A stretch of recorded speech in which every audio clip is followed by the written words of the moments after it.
Hello everyone, আমি চ্যাম্পের মা অনেক দিন পরে হাজির হয়ে গেছি অনেক দিনের পুরনো একটি ভিডিও নিয়ে। হ্যাঁ, এই ভিডিওটা ছিল হচ্ছে সরস্বতী পুজোর আগের দিনের ভিডিও। তো যেহেতু সরস্বতী পুজোর আগের দিনও ছুটি ছিল, শনিবার ছিল, তো আমরা এখন চলে যাচ্ছিলাম ফার্স্টে হচ্ছে প্রতিমা নেওয়ার জন্য।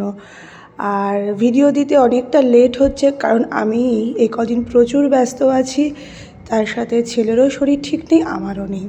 তো ফাইনালি চলে এসেছি এখানে হচ্ছে মায়ের প্রতিমা দেখার জন্য। দেখো কি সুন্দর সুন্দর মায়ের মুখখানা। আর সত্যি কথা বলতে না, আমি না পুরো কনফিউজড হয়ে গেছিলাম যে এবার ছেলে সরস্বতী পুজোর জন্য আমি ঠিক কীরকম ঠাকুর নেব। তো এইখানে ঠাকুর দেখে আবার চলে গেলাম পাশে আর এক জায়গায় ঠাকুর দেখার জন্য। তো সেখানেও ঠাকুর দেখে আবার চ্যাম্পের বাবার ঠিক পছন্দ হলো না।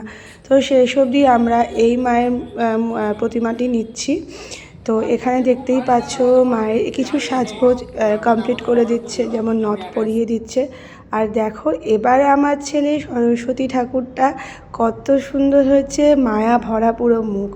তো বাড়িতে চলে এসেছি আর এইদিকে হচ্ছে চ্যাম্পের বাবা আর আমার দাদা মানে চ্যাম্পের মামা মিলে পুজো যেখানে হবে সেই জায়গাটা ডেকোরেশন করছে।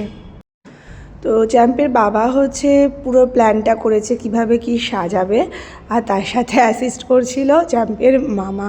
তো দেখো কি সুন্দর এইবার সাজানোটি হয়েছে। আর এখানে মায়ের মুখখানি তো ঢেকে দেওয়া হয়েছে, আর এই হচ্ছে পুরো সাজগোজটা বেশ সুন্দর লাগছে কিন্তু। তো তারপরে আমরা চলে গেছিলাম হচ্ছে বাজার করতে। এখানে ফার্স্টে এসে পলাশ ফুল আরও যা যা লাগে সেই সবগুলো নিয়ে নিয়েছি।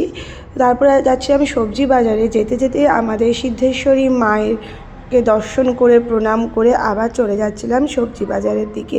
আর আজকে বাজারে এত ভিড় ছিল, তো ওই দেখো ব্যাগ ভর্তি সবজি নেওয়া হয়ে গেছে, সাথে আমি এখানে পান, কুচানো সুপুরি, গোটা সুপারি সব কিন্তু নিয়ে নিয়েছি। আর এই ভিডিওর ক্লিপসটা না আমার তার আগের দিন মানে গত দিনের ভিডিওর ক্লিপস ছিল, কারণ আমি গত দিনই ফল বাজার আর হচ্ছে দশকর্মাটা করে রেখেছিলাম, কারণ জানি একদিনে করতে গেলে প্রচুর প্রবলেম হয়ে যাবে। তো যে দাদার দোকান থেকে ফল নিই সে দাদার দোকান থেকে ফল টল নেওয়া হয়ে গেছে। এখন হচ্ছে ওখান থেকে বেরিয়ে আমরা চলে গেছিলাম হচ্ছে ফুলের দোকানে। এত সুন্দর সুন্দর রজনীগন্ধার ফুলের মালা, আর প্রচুর মেয়েদের ভিড় হয়েছিল সব গত পরের দিনকে সাজবে বলে ফুল নেওয়ার জন্য। তো আমি এখানে কিন্তু প্রচুর ফুল নিয়ে নিয়েছি, দেখতেই পাচ্ছ।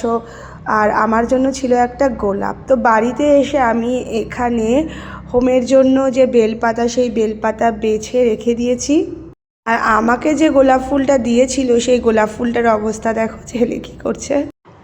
আর সরস্বতী পুজোর দিন সকাল থেকে ছিল প্রচুর কাজ, তাই জন্য আর সেদিনকে লেট করিনি।